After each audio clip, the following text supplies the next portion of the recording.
Everyone, you are looking at the evolution of my figurine sculptures.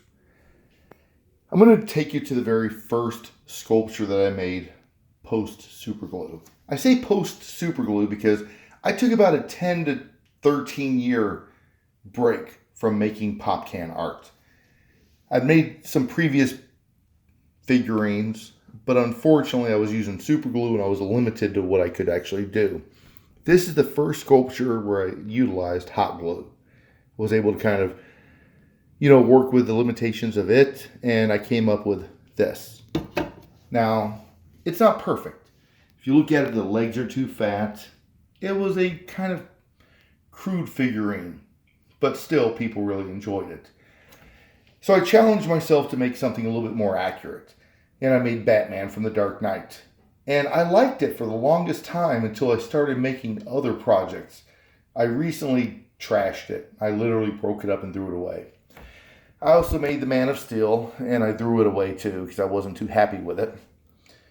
But eventually I had made the Stormtrooper from Star Wars and R2-D2, and I was very happy with these projects. I then made Optimus Prime from the original 80s cartoon that I grew up with, and I was really happy with the outcome of it. I also made Captain America, which I am not very happy with. I might end up throwing this one away one day too. But I keep it simply because I love Captain America. One of the first ones I made beyond the Stormtrooper and R2 that I was really proud of was the Hulkbuster. This one came out really, really well because there were a lot of little pieces. There was a lot of intricacy. I also finished the back of it, gave a little bit more detail than normal, because I used to basically say that my sculptures had a display side. A good example would be, look at Captain America. If you turn it around, he's unfinished, because I wanted people to see that it was raw pop cans. Since then, I've kind of decided to go ahead and finish pieces. Not long after I made the Hulkbuster, I made the T-45, and I love this guy. He's one of my favorite things I made. It was so difficult to make. There were so many small pieces, but it came out so well in my opinion.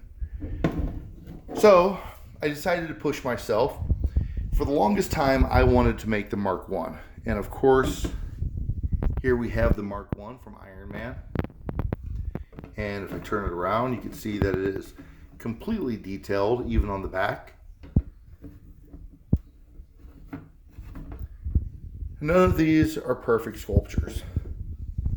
Thankfully, I just kind of make what I like, and they look good sitting on a shelf, and I just wanted to share them with you guys. I've showed you some of my other collection before, like vehicles, my military collection, so now you have my figurine collection to check out. If you have any suggestions for future projects, let me know. Thank you for watching. God bless.